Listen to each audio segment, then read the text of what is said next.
Hoy hablaremos de una ideología que fue muy poderosa en el siglo XX. Hoy, la historia del comunismo. Primero hablaremos de cómo inició esta ideología.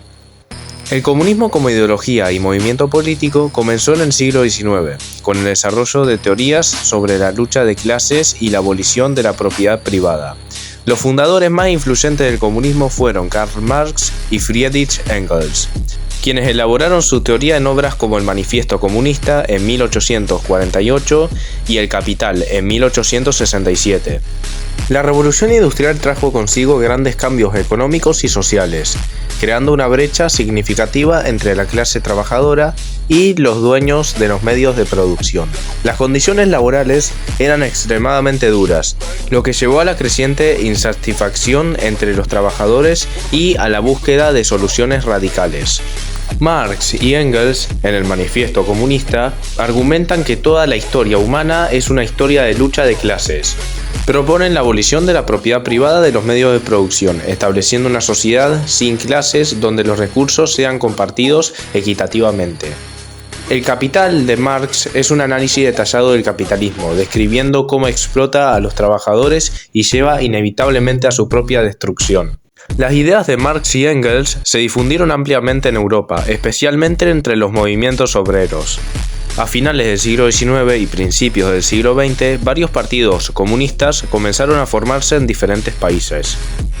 El comunismo se materializó como un movimiento político significativo con la Revolución Rusa, liderada por el partido bolchevique bajo la dirección de Vladimir Lenin.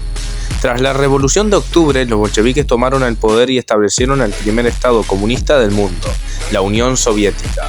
La URSS se convirtió en un modelo para otros movimientos comunistas y jugó un papel clave en la difusión del comunismo en el siglo XX. Tras la Segunda Guerra Mundial, el comunismo se extendió a varios países de Europa del Este, Asia, África y América Latina, con el apoyo de la Unión Soviética. China, bajo liderazgo de Mao Zedong, adoptó el comunismo en 1949, tras una larga guerra civil. En realidad, el comunismo no se implementó en ningún lugar del mundo, pero lo que sí se implementó fue el socialismo. La fase socialista es la primera etapa de la transición del capitalismo al comunismo. Es una fase de transformación donde el proletariado toma el control del Estado y los medios de producción, con el objetivo de eliminar la explotación capitalista y establecer una economía planificada. Mientras que la fase comunista es la etapa final del desarrollo según la teoría marxista. En esta fase, el Estado y las clases sociales desaparecen y se alcanza una sociedad sin clases, donde los recursos son compartidos equitativamente. La caída del comunismo en Europa del Este y la disolución de la Unión Soviética marcaron el fin de la Guerra Fría y un cambio significativo en el orden mundial. En varios países de Europa Oriental, movimientos pro-democracia y protestas masivas desafiaron los regímenes comunistas. Ejemplos incluyen la Revolución de Terciopelo en Checoslovaquia en 1989, la caída del Muro de Berlín también en 1989 en Alemania Oriental y la Revolución Rumana también en 1989. La economía soviética y las de sus aliados estaban en crisis, con problemas de escasez, ineficiencia y un crecimiento estancado.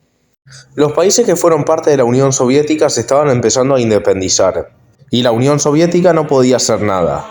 Que por cierto, si les interesa saber sobre las 15 repúblicas que fueron parte de la URSS, tengo un video hablando de eso. El video lo dejaré en la descripción.